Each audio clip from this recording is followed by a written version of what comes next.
हिंद महासागर की अथाह गहराइयों में, जहां नीली लहरें अपने भीतर हजारों साल पुरानी कहानियां छुपाए बैठी हैं, भारत के दक्षिणी छोर रामेश्वरम से लेकर श्रीलंका के मन्नार आइलैंड तक फैली हुई एक रहस्यमयी संरचना मौजूद है, जिसे दुनिया एडम्स ब्रिज के नाम से जानती है।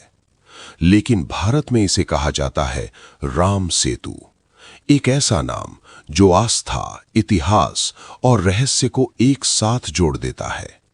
और इसी नाम के साथ जुड़ी है एक ऐसी कहानी जो सिर्फ एक पुल की नहीं, बल्कि एक महायुद्ध, एक चमत्कार, विज्ञान की चुनौती और एक बड़ी साजिश की कहानी है, जिसकी शुरुआत होती है त्रेता युग से, जब धरती पर धर्म और अधर्म के बीच सबसे बड़ा संघर्ष चल रहा था और अयोध्या के राजकुमार लॉर्ड रामा अपने वनवास के दिनों में थे।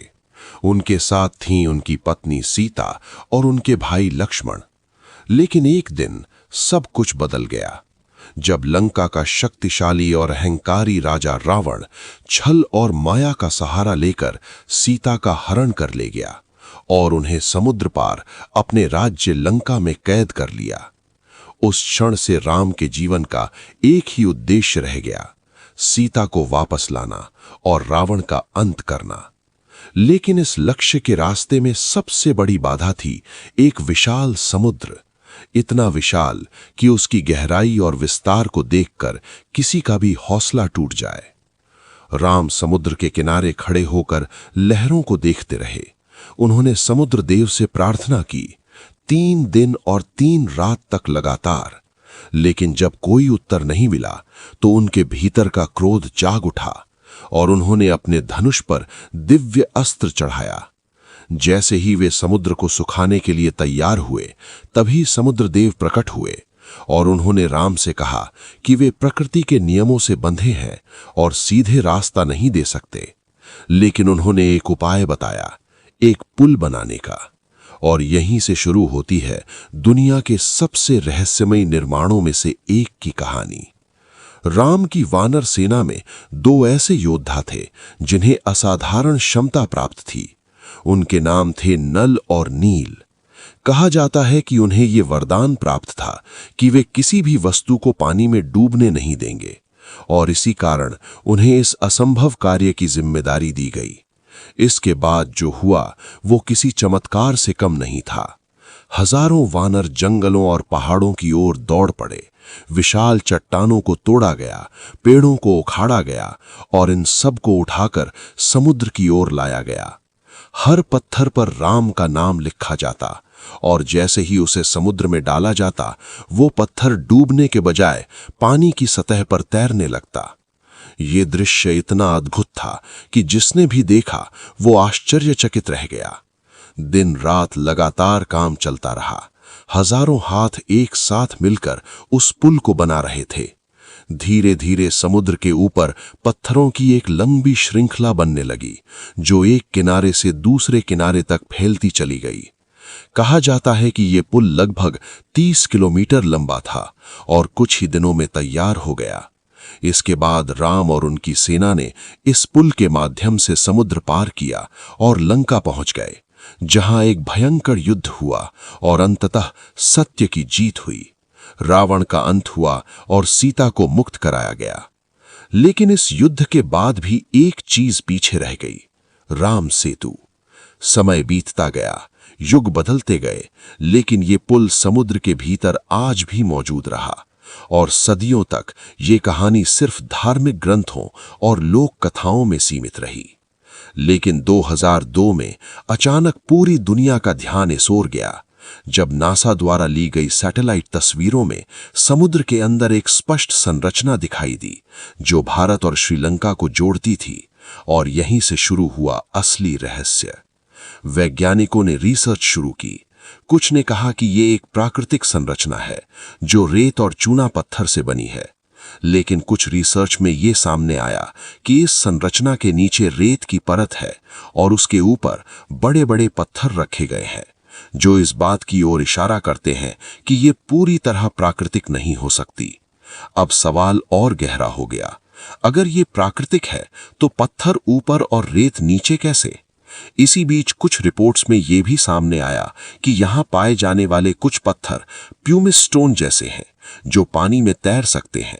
लेकिन वैज्ञानिकों का कहना है कि प्यूमिस स्टोन ज्वालामुखी से बनते हैं और उस क्षेत्र में ऐसा कोई स्पष्ट ज्वालामुखी इतिहास नहीं मिलता। तो ये पत्थर आए कहां से? क्या इन्हें कहीं और से लाकर रखा गया? क्या ये किसी प्राचीन तकनीक का उदाहरण है या फिर ये सिर्फ एक भ्रम है?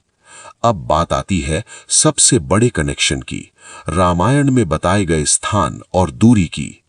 कुछ शोधकर्ताओं का मानना है कि रामायण में वर्णित लोकेशन लगभग उसी जगह से मेल खाती है जहां आज राम सेतु मौजूद है, यानी ग्रंथ और वास्तविकता के बीच एक अजीब समानता। लेकिन वैज्ञानिक समुदाय अभी भी पूरी तरह सहमत नहीं है। उनका कहना है कि ये नेचुरल लाइमस्टोन शोल्स हो सकते हैं, जो समुद्री धाराओं और रेत के जमाव से बने। लेकिन सवाल फिर भी वहीं का वहीं है। अगर ये पूरी तरह प्राकृतिक है, तो इसकी संरचना इतनी सीधी और व्यवस्थित क्यों है? इसी रहस्य के बीच 2007 में भारत सरकार ने सेतु समुद्रम शिपिंग कैनाल प्रोजेक्ट शुरू किया, जिसका उद्देश्य था जहाजों के लिए छोटा समुद्री रास्ता बनाना। लेकिन इस प्रोजेक्ट के लिए राम सेतु को तोड़ना पड़ता, और यहीं से शुरू हुआ सबसे बड़ा विवाद। देश भर में विरोध प्रदर्शन हुए, लाखों लोग सड़कों पर उतर आए। उनका कहना था कि यह सिर्फ पत्थरों का ढांचा नहीं, बल्कि उनकी आस्था का प्रतीक है।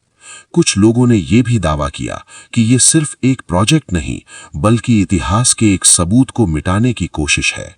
क्योंकि अगर यह साबित हो जाता कि राम सेतु मानव निर्मित है, तो ये दुनिया के इतिहास को बदल सकता है और प्राचीन भारत की तकनीक को नई पहचान मिल सकती है। दूसरी तरफ भारत सरकार और कई वैज्ञानिकों ने कहा कि यह सिर्फ एक आर्थिक प्रोजेक्ट है और इसका धर्म या इतिहास से कोई लेना देना नहीं है। मामला कोर्ट तक पहुंचा और अंत में इस प्रोजेक्ट को रोक दिया गया। और आज भी राम सेतु उसी तरह समुद्र के भीतर मौजूद है, लहरों के नीचे छुपा हुआ, अपने भीतर हजारों साल पुराने रहस्य को संजोए हुए।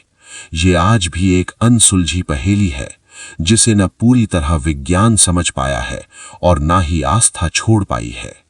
कुछ लोग मानते हैं कि सच्चाई हमारे सामने है, लेकिन हम उसे स्वीकार नहीं कर रहे। कुछ कहते हैं कि सच्चाई छुपाई जा रही है, और कुछ इसे सिर्फ आस्था और विज्ञान का टकराव मानते हैं। लेकिन एक बात तय है कि राम सेतु सिर्फ एक पुल नहीं है, बल्कि एक ऐसा रहस्य है जो हमें हमारे अतीत से जोड़ता है और हमें ये सोचने पर मजबूर करता है कि क्या वास्तव में प्राचीन काल में ऐसी तकनीक मौजूद थी जिसे हम आज भी पूरी तरह नहीं समझ पाए हैं।